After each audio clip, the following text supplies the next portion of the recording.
Aujourd'hui je voudrais te parler d'un truc qui s'est passé dans ma vie quand j'étais toute petite, dont je parle avec beaucoup de recul et j'en rigole souvent. Mais en fait, en grandissant, je me rends compte que c'est pas un sujet aussi léger. Je t'explique. Quand j'étais petite, quand j'étais un peu avant d'être adolescente, en préadolescence, ma mère a été mariée pendant très longtemps avec un homme qui la battait. J'ai grandi dans un environnement très violent. On avait très peu d'argent, donc aussi avec une certaine précarité. Et donc, c'était quelque chose de très difficile. Et alors, et ça je te l'expliquerai mieux dans notre vidéo, le fait est qu'on a réussi à s'enfuir de cet environnement violent et précaire et que ma famille, ma mère, mes frères et sœurs et moi, on a réussi à partir dans un foyer. Pendant qu'on était dans ce foyer, le mari de ma mère nous a retrouvés. Il a réussi alors qu'on était parti, ce qui nous semblait loin, mais ça n'était pas tant que ça. Il nous a retrouvés et en fait il nous a demandé, il a imposé à ma mère de revenir et il a menacé si elle ne revenait pas. Pour plein de raisons qui lui sont propres, à ce moment-là, ma mère est revenue vivre avec lui. Et quand elle m'a annoncé qu'elle revenait vivre avec lui, pour moi, du haut de mes 10 ans, le monde s'est effondré. Et je ne voyais aucune issue parce que je savais ce que j'avais quitté, je savais la violence physique, morale, verbale que j'avais vécue quand on habitait avec le mari de ma mère. Et je savais à quel point j'étais heureuse maintenant qu'on ne faisait plus partie de sa vie à lui et de ce monde-là. Et donc la perspective de repartir vivre avec lui était terrible.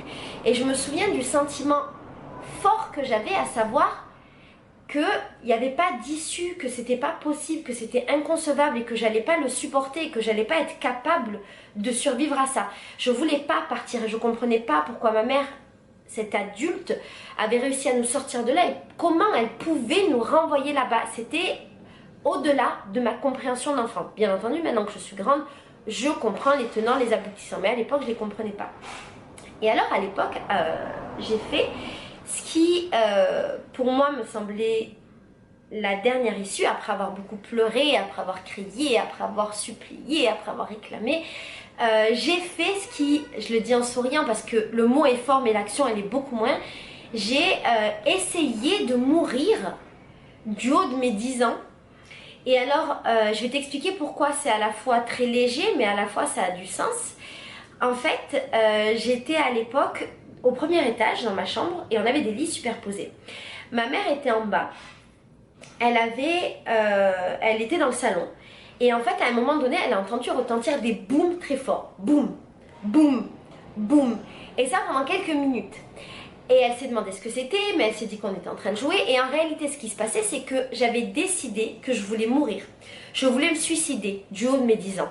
Je ne savais pas comment faire du haut de mes 10 ans. Et en fait, je voulais me suicider, mais je ne voulais pas que ça me fasse mal. Et du coup, ce que j'avais fait, et tu as le droit d'en rire, parce que moi j'en ris aussi beaucoup aujourd'hui, ce que j'avais fait, c'est que j'avais mis par terre des tonnes de couvertures, des coussins, plein de trucs, et je roulais de mon lit superposé pour me faire tomber, en voulant mourir, mais en voulant pas que ça fasse mal. Et alors effectivement ça pouvait pas marcher parce qu'on peut pas mourir du haut d'un lit superposé et d'autant plus quand on a une tonne de couverture.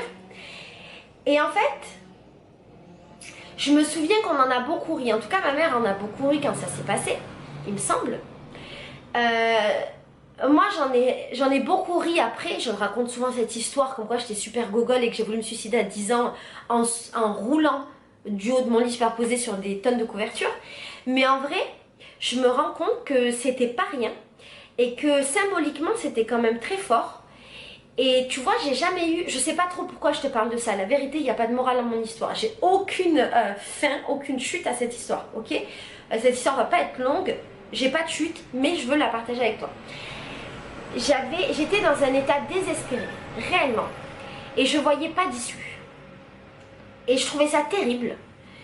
Et je crois qu'en fait, si j'ai fait ça quand j'étais petite, c'est parce que je voulais vraiment mourir et que peut-être j'avais pas accès à l'information de comment mourir, bien heureusement. Et j'ai été sauvée par ce manque d'information Et peut-être que si j'avais été dans une autre génération, peut-être celle de maintenant, où j'aurais pu avoir accès à ça, j'aurais été sur Google pour savoir comment se suicider, peut-être que j'aurais eu accès à plein de méthodes et peut-être que j'aurais fait quelque chose de plus grave. Et l'idée à ce moment-là, je sais pas si c'était vraiment de mourir, est-ce qu'à 10 ans on veut vraiment mourir, je sais pas, tu vois, je suis pas psychologue pour les enfants. Est-ce qu'à 10 ans on veut vraiment mourir, je sais pas, je sais juste que je voyais une situation sans issue et que c'était un appel un petit peu à l'aide et que je voulais attirer l'attention des adultes en disant je veux vraiment pas et je sais pas comment faire pour qu'on m'écoute parce que vous ne m'écoutez pas, et que c'était ma seule possibilité de me faire écouter, ce qui n'a absolument pas marché. Je crois que quand on a 10 ans et qu'on fait quelque chose comme ça, en tout cas qu'on a une volonté de mourir, même si je pense que le mot il est fort, mais peut-être parce que j'ai trop de recul maintenant sur la question, je sais pas, c'était il y a beaucoup trop longtemps, c'est il y a 25 ans maintenant. Est-ce qu'on a vraiment une volonté de mourir?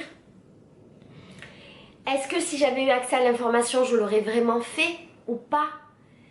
Est-ce que mon instinct de survie, il existait déjà à 10 ans? J'imagine bien que oui. Est-ce que mon instinct de survie m'a pas protégée ou m'aurait pas protégée? Je sais pas trop.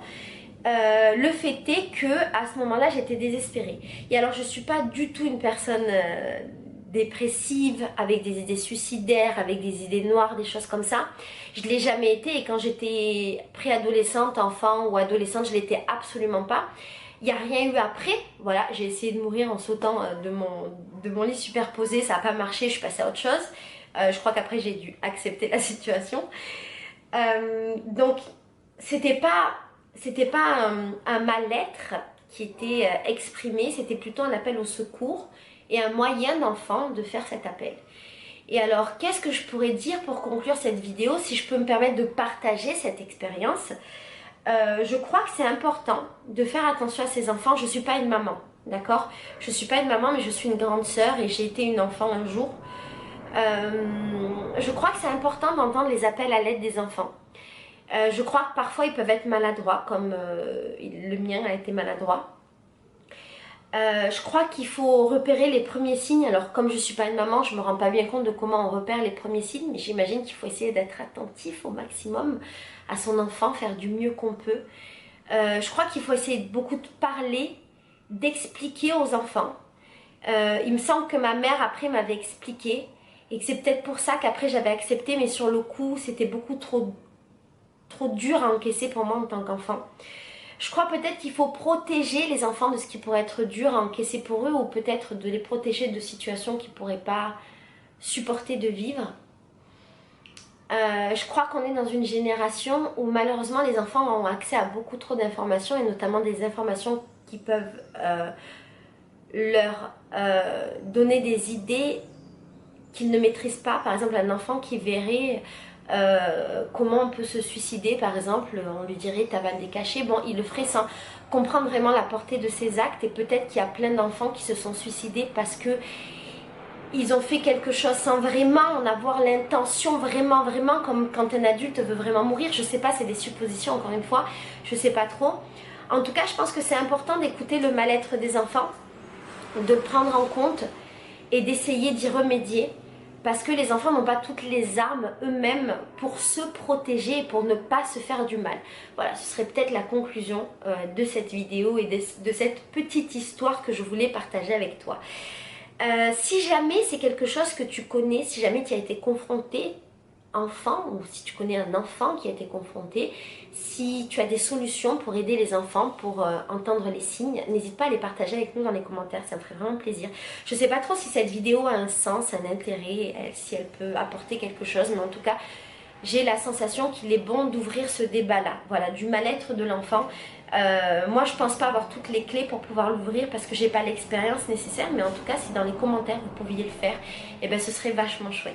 Je te fais des gros bisous et je te dis à bientôt pour une nouvelle vidéo. Ciao.